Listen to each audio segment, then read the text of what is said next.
Do you believe in flying saucers? Have you any convincing reasons why science fiction shouldn't one day become reality? Nagsisimula na namang maging viral ang usapin sa mga alien o mga hindi pangkaraniwang buhay daw sa ibang planeta. Mga bagay na madalas pumukaw sa imahinasyon ng mga tao. Kamakailan ay humarap sa media ang kasalukuyang Pangulo ng Estados Unidos para sagutin ang isang statement na galing mismo sa isa pang dating Pangulo ng Amerika tungkol sa issue ng mga alien. Ang sabi ni Barack Obama, totoo daw ang mga aliens. May nakita na po ba kayong patunay ng mga hindi taong panauhin sa Earth? Well, naglabas siya ng mga classified na impormasyon. Hindi niya dapat ginawa yon, alam mo yon? So, totoo nga ang mga alien. Alam mo, hindi ko alam kung totoo ba sila o hindi. Pero ang masasabi ko lang ay nagbigay siya ng classified na impormasyon. Hindi niya dapat ginagawa yon. Napakalaking pagkakamali ng ginawa niyang yan. Kinuha niya yan sa mga classified na impormasyon. Wala akong masasabi tungkol dyan. Hindi ako nagsasalita tungkol dyan. Maraming tao ang nag-uusap dyan at maraming tao ang naniniwala dyan. Nagsimula ang lahat sa isang dating Pangulo ng Amerika na tila masayang nakikipagkwentuhan lang sa isang podcast. Walang halong pag-aatubili.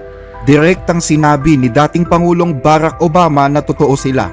Isang pahayag na nagpasiklab sa internet na naging dahilan kung bakit bigla siyang nag-trending sa buong mundo. Totoo ba ang mga aliens? Totoo sila, pero hindi ko pa sila nakikita at hindi sila tinatago sa, ano nga bang tawag doon? Area 51. Area 51. Walang underground facility. Maliban na lang kung may malaking sabwatan at itinatago nila yan sa Pangulo ng Estados Unidos. Ano ang pinakaunang katanungan ninyo na gusto nyong masagot nang kayo'y maging Pangulo? Nasaan ang mga aliens? Iyan ang dating Pangulo ng Estados Unidos. At hindi nga nagtagal, naging mainit ang reaksyon ng mga netizens sa sinabi niya. Sinundan pa ito ng mga balita at ng iba't ibang mga memes. Pero hindi dito nagtapos ang usapan. Sa kanyang social media account, sinabi ni Obama na wala naman daw siyang nakitang ebidensya na nagpapatunay na mayroon talagang mga alien noong panahon ng kanyang pamumuno. Gusto ko lang manatili sa diwa ng mabilisang pagpapaliwanag. Pero dahil nakatawag na nga ng pansin ito, hayaan yung linawin ko. Batay sa statistics, napakalawak ng universo kaya mataas ang posibilidad na may buhay sa ibang lugar. Pero napakalayo ng pagitan ng mga solar system, kaya mababa ang tsansa na may mga alien na bumisita na sa atin. At sa panahon ng pamumuno ko, wala pa akong nakitang ebidensya na nakipag-ugnayan sa atin ang mga extraterrestrial. Totoo yun. Pero si Pangulong Trump, hindi lang niya hinayaan na matapos ang lahat sa mga sinabi ni Obama. Sa isang post sa social media, inutusan ni Pangulong Trump ang Department of War na buksan ang lahat ng files na may kinalaman sa mga alien or extraterrestrial being. Batay sa ipinapakitang malaking interes, inuutusan ko ang kalihim ng digmaan at ang iba pang kaugnay na mga kagawaran at ahensya na simulan ang proseso ng pagtukoy at pagpapalabas ng mga dokumento ng pamahalaan na may kaugnayan sa buhay ng mga alien at extraterrestrial, mga hindi matukoy na aerial phenomena or UAP, at mga hindi matukoy na lumilipad na bagay or UFO, at anumang iba pang impormasyong konektado sa mga napakakomplikado pero napaka-interesante at napakahalagang usaping ito. Sa mga nagdaang taon, muli na namang tumaas ang interes ng Amerika sa usapin ng mga alien. Sa katunayan, nagkaroon pa ng pagdinig ang Kongreso tungkol sa mga UFO sightings. Ito ang kauna-unahang congressional session sa loob ng 50 taon tungkol sa mga UFO. Naniniwala ang Kongreso ng Amerika na ang mga hindi kilalang aerial phenomena ay posibleng banta sa seguridad ng kanilang bansa. Totoo daw sila, kaya kailangan umano silang imbestigahan. Kabilang sa mga pinag-usapan sa congressional session na ito ay ang isang unidentified na bagay na nakita sa baybayin ng San Diego mahigit 20 taon na ang nakakalipas. Ganon din ang mga testimonya ng mga piloto tungkol sa bagay na ito. At para kontrahin yung mga nagsasabing baka kung ano lang yun sa screen o kung ano man, ibig ko bang sabihin is 4 na tao na kasi ang nakakita at talagang kapani-paniwala. Dahil dito, isang proyekto ang binuo noon ng yumaong senador ng Nevada na si Harry Reid para sa mga UFO. ang Advanced Aerospace Threat Identification Program. Ayon sa US media, simula 2007 hanggang 2012, nagpatakbo ang Pentagon ng isang multi-million dollar na proyekto para imbestigahan ang katotohanan sa likod ng mga UFO. At kasabay nito ay naging tahanan ang Nevada ng misteryosong site na kung tawagin ay Area 51, isang highly classified facility ng US Air Force. 80 milya ang layo nito mula sa Las Vegas at matagal nang iniuugnay ng mga komentarista ang lugar na ito sa mga ET. Yung mga conspiracy theorists, matagal na silang naniniwala na may bumagsak na alien spacecraft na itinatago sa mata ng buong mundo. O kaya may alien na binihag doon o may bangkay ng alien na nakuha mula sa bumagsak na spacecraft. Kamakailan ay naging kontrobersyal sa Amerika ang Epstein Files. Marami ang nagulantang sa mga laman nito. Dahil dito, may ilan sa mga miyembro ng Kongreso na naniniwalang binubuksan na naman ang isyu sa mga alien para pagtakpan ang isyong ito at ang iba pang isyu sa bansa. Kung babalikan natin ang post ni Trump, tinawag pa nga niyang extremely interesting and important ang issue ng mga alien. Dahil dito, maraming eksperto ang nagtatanong kung ano ang gustong patunayan ni Pangulong Trump sa kanyang utos o kung ano ang gusto pa niyang malaman na hindi niya nalaman noong kanyang unang termino. Gayong malino naman na sinabi ng Pentagon noong 2024 na walang ebidensyang nagkaroon ng ugnayan ang mga alien sa gobyerno ng Estados Unidos. Ayon pa sa ulat, ang maraming kaso ng di umano'y UFO sightings ay napatunayang mga ordinaryong bagay lang pala gaya ng mga weather balloon, satellite, drone o mga natural phenomena lang. Pero sa kabila nito, hindi isinasantabi ng mga eksperto ang posibilidad na mayroon talagang buhay sa iba pang bahagi ng ating kalawakan. Nandito tayo sa planetang Earth na umiikot sa ating araw. Pero ang ating araw ay isa lamang sa humigit kumulang 200 bilyong bituin sa Milky Way Galaxy. Bilang mga astronomers, pwede naming gamitin ang mga telescope para tingnan kung may mga planetang umiikot sa iba pang mga bituin. At talaga namang may mga nakita kaming ganyan. Normally, may isang planeta na umiikot sa bawat bituin. Ibig sabihin, may mahigit 200 bilyon na planeta sa sarili nating Milky Way Galaxy. At isa pa lang yan sa napakaraming galaxy sa buong universe na nakikita natin. Posible pa ngang umabot sa 1 trilyong galaxy ang nandun eh. At kung tama ang ating mga teorya tungkol sa paglikha ng universe, wala itong hanggan. Patuloy at patuloy ito magpakailanman. Ibig sabihin, walang hanggang bilang din ng mga galaxy, walang hanggang bilang ng mga bituin at walang katapusang bilang ng mga planeta. Kaya sigurado, hindi pwedeng ito lang ang nag-iisang lugar kung saan may buhay. Kaya yung tanong mo kung nag-iisa lang ba tayo sa universe, ang posibilidad ay hindi tayo nag-iisa. Pero sa ngayon, wala pa tayong natatagpo ang ebidensya para makasiguro kung ano ba talaga. Hindi ibig sabihin hindi tayo nakikinig. May mga radio telescope ang mga astronomers sa iba't ibang panig ng mundo na patuloy na nakikinig kung may anumang signal mula sa kalawakan na posibleng galing sa mga alien civilizations na sumusubok makipag-ugnayan sa atin. Sa ngayon, wala pa tayong nadidinig. Sa ngayon, ang pinakamalaking tsansa natin na makahanap ng buhay ay dito mismo sa loob ng ating solar system. Nasa Mars ngayon ang Perseverance rover. Napaka-cute nito at medyo kahawig na mga robot na wali. Nag-iikot ito ngayon sa Jezero crater sa Mars. Noong unang panahon na mabuo ang planetang Mars, mayroong tubig na dumadaloy dito. At yung Jezero crater, sigurado tayo na dating may tubig dyan. Kaya ang Perseverance rover ay naghahanap ng mga ebidensya na baka nabuo ang buhay sa Mars kasabay ng pagkakaroon ng buhay sa Earth. May ilang initial evidence na nagpapakita ng mga nag-fossilized na bakas ng mga napakaliliit na mikrobyo at buhay na bakterya. Pero syempre, napakaliliit na mga fossils na yan sa Mars, kaya hindi pa tayo sigurado. Kaya dapat maibalik muna ang mga sample galing sa Mars para makasigurado tayo. Pero patunay ito na posibleng nagkaroon talaga ng buhay sa loob mismo ng ating solar system.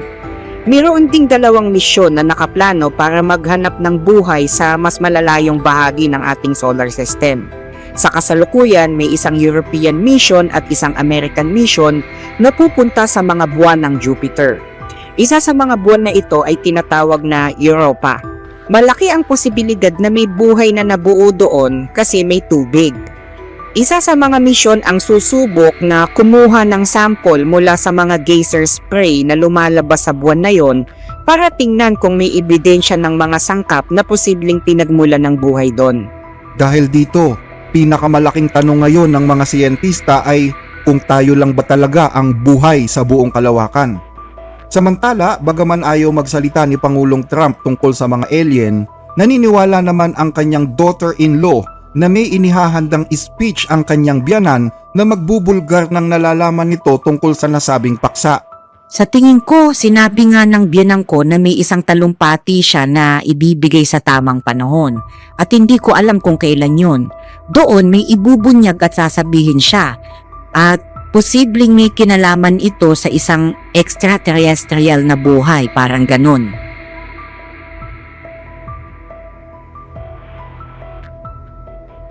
Si Alice Bailey. Itong si Alice Bailey ay leader ng isa sa pinakamalaking occult organization sa mundo, yung Theosophical Society. At si Alice Bailey ay isa sa mga pinakama-impluensyang personalidad sa United Nations, mga kababayan. Sa katunayan, yung educational system na pinopromote ng United Nations noon na Robert Mueller Curriculum, yan po ay isang educational system na pinapatronize ng United Nations. So karamihan sa mga prinsipyong daladala ng educational system na yan ay galing kay Alice Bailey. At itong si Alice Bailey ay sinasabing nakikipag-usap daw sa mga espiritu kung saan ito ang nagsasabi sa kanya ng mga bagay na mangyayari sa hinaharap. Ang tawag niya din sa espiritu na kakausap niya ay Dual Kul. Dual Kul.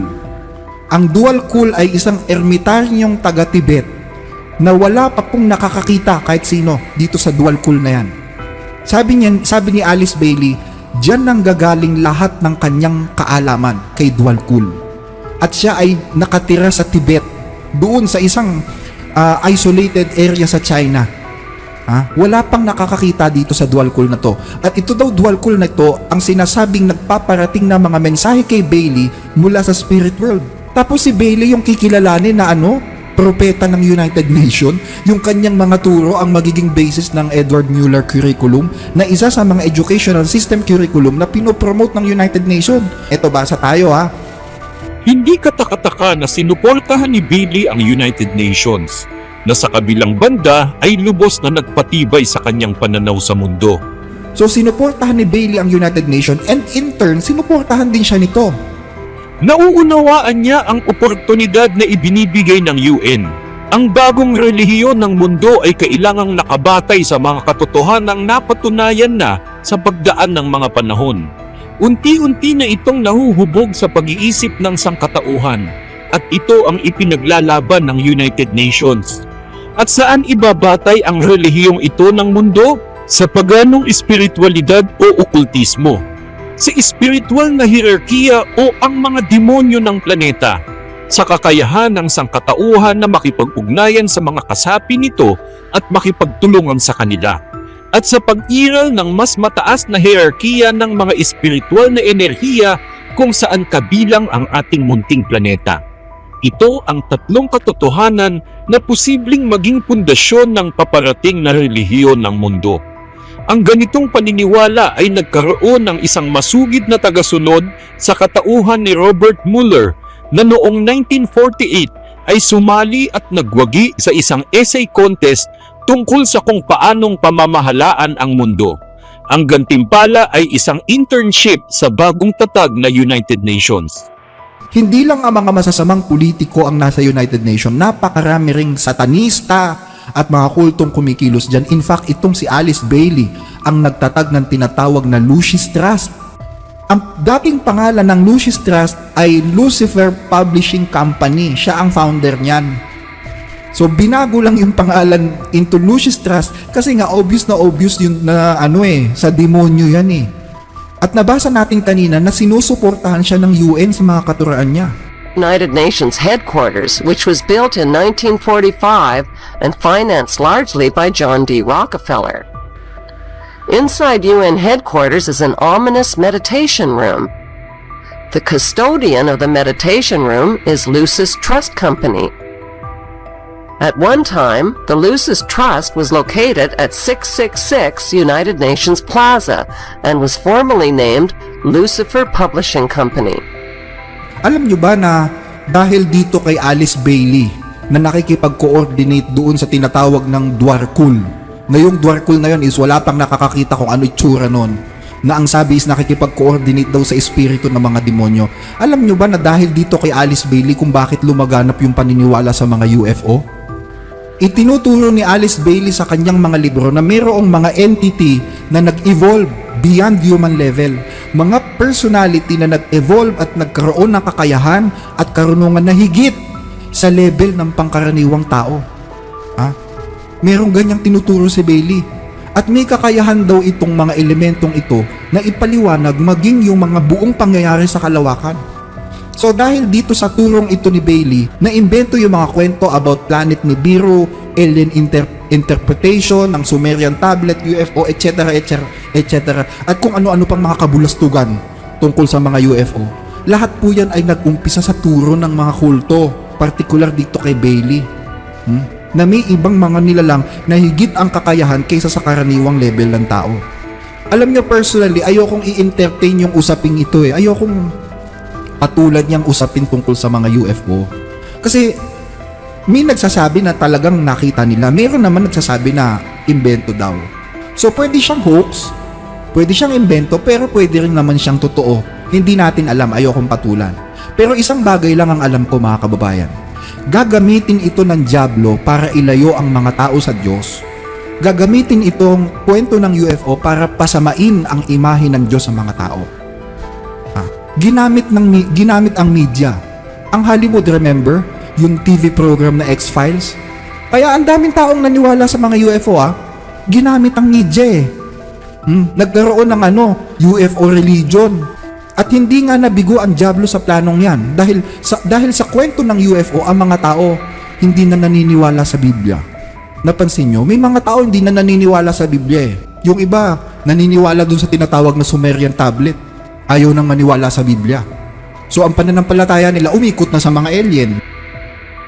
And in my opinion, kaya siguro nagkaroon ng mga tinatawag na Operation Fishbowl at iba pang mga operation na katulad nito is para paghandaan yung possible o yung tinatawag nilang alien invasion sa mundo.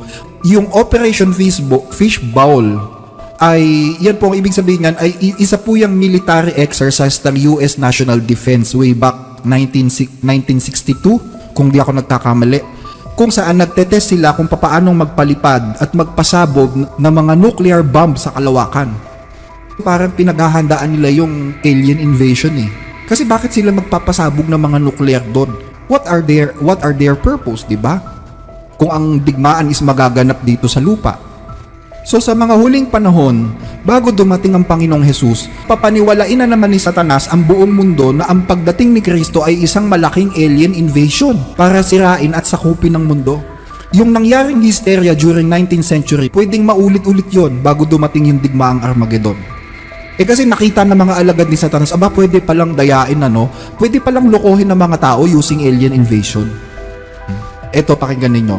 Dito sa Apocalypse chapter 16 verse 13, at nakita kong lumabas sa bibig ng dragon at sa bibig ng hayop at sa bibig ng bulaang propeta ang tatlong espiritong karumaldumal na gaya ng mga palaka, sapagkat sila'y mga espiritu ng mga demonyo na nagsisigawan ng mga tanda, na pinaparoonan nila ang mga hari sa buong sanglibutan upang tipunin sa pagbabaka sa dakilang araw ng Diyos na makapangyarihan sa lahat.